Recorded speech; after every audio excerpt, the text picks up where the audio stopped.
This is Leanne from Handspun Treasures, and today I will be demonstrating how to do Tunisian crochet in the round.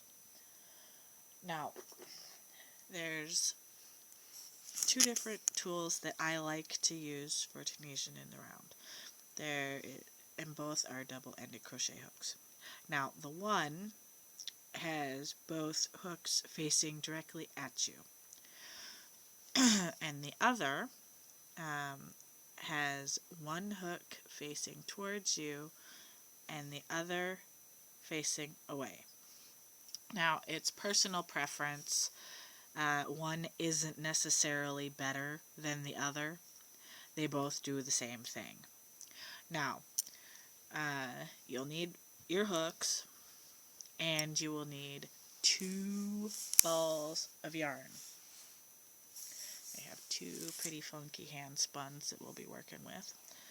And you gotta pick one yarn to be in the front, or to be your working yarn, and one yarn to be your closing yarn. And I'll show you what I mean by that here in just a minute.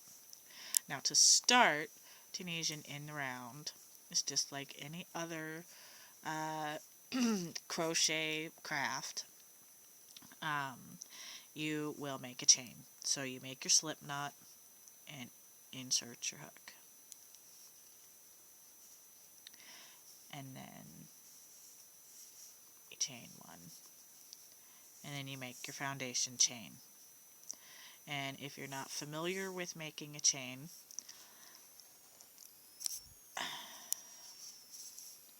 what you do is you yarn over your hook and pull the hook through. Yarn over and pull through one loop. Yarn over, pull through one loop. Yarn over, pull through one loop. Now, I'm going to make this chain fairly long because we got to join it into a circle. I'm not going to really bother to count. I'm just going to go till I decide to stop. Okay. Now, the thing that you got to be careful with when you go to join into the round, or making a circle, is to be very careful that your chain isn't getting twisted. Let's see. And so you want all these nice pretty little V's to be facing up top when you go to make your circle. I'm going to add just a couple of more chains just for ease. But this can be done for any size circle. Now, to join them, you will insert your hook into this last, or your beginning chain, and make a slip stitch, which is just a yarn over and pull through 2 loops. And there, your circle is done. Now, this is just like any Tunisian, you will pull up loops and put them on your hook. So, in the round, I tend to use the top leg. It doesn't really matter. You can use the bottom leg, or you could use the bumps that are on the back. I use the top leg because oftentimes I go through and I will add a crochet edging, so having this bottom loop to work with makes that easier. So depending on the effect that you are looking for with your finished product, will depend on where you would want to go through the chain. Now, pull up loops and then we'll see what this working in the round is all about. Okay, now I could pull up more, but for demonstration purposes I will just pull up this few. Now, in order to work in the round, we have these 2 balls of yarn. So what we do is we take our second ball's yarn, and we are going to turn our work over.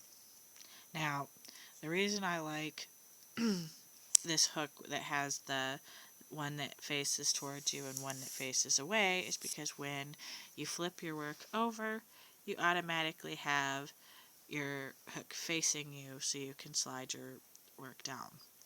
Now, in this case, it's real simple. You just roll the hook towards you so where it's facing you, and then you slide those loops down to the end of the hook. Then I just make a little, I don't make a slip knot or anything. You could. I just lay it over for that first, and then you pull through one, maybe a little tail a little longer. That way I can adjust my tail too. You want to leave the tail a little long so you can weave it in when you're done. But then you'll yarn over and you will pull through 2 loops. And you will yarn over and you will pull through 2 loops. Oops, 2 loops. And then you'll yarn over and you'll pull through 2 loops. Yarn over, pull through 2 loops. Now, at this point, you could either turn the work back over, slide this back. This is what I typically do because I like to have the tension of this stitch to help keep everything looking nice. But you could close off that last stitch too. And you just have to be careful that you don't end up pulling this stitch super tight when you go to pull up a new loop.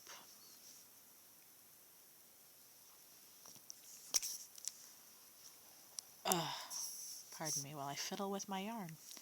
So we will go through and we will pull up loops on this circle. And when you have a comfortable number of loops pulled up, or however many you want, you slide those stitches to the end, flip your work over, grab the closing yarn, yarn over, pull through 2 loops. Because the only stitch you go through once is that very first one, and after that you don't ever do it again. It's yarn over, pull through 2, yarn over, pull through 2, yarn over, pull through 2. And we'll flip it back over and pick up these stitches.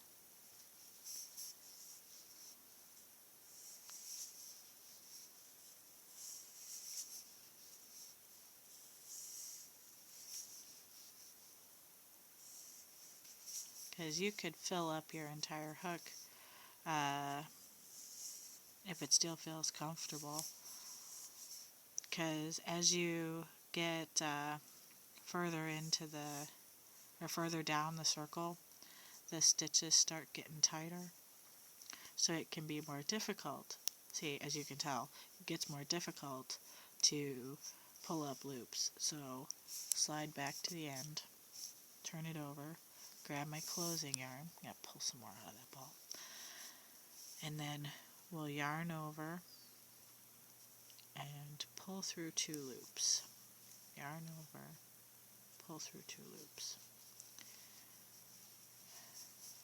And then we'll just keep doing that. until we get back to the beginning. I suppose I probably should have made this a little bit smaller so we get back to the beginning of the round a little faster. But either way,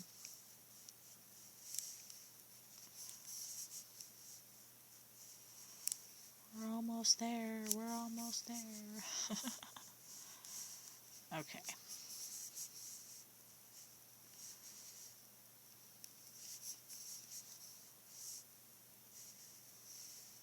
Alright, get these last couple of loops pulled up. And then, oh, come on.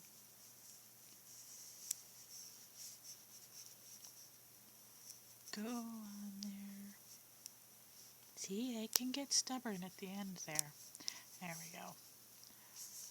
Oops. And if it does slip off, well, now I am back to where I started. So before I go to start working on the next round, I like to close off those chains, at least in the very first round. After that, it doesn't really matter, and it's whatever you prefer.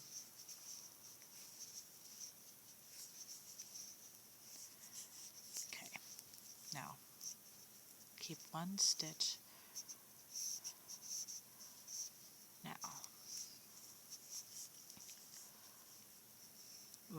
we'll just do Tunisian Simple Stitch for this. So we'll insert our hook under that front leg, yarn over, and pull up a loop. Insert your hook under that front leg, yarn over, and pull up a loop. And that is pretty much it. You know, once you get that first row established, you know, here we have our pretty piece of work, and it's circular. And then we just slide everything to the end, close those loops off,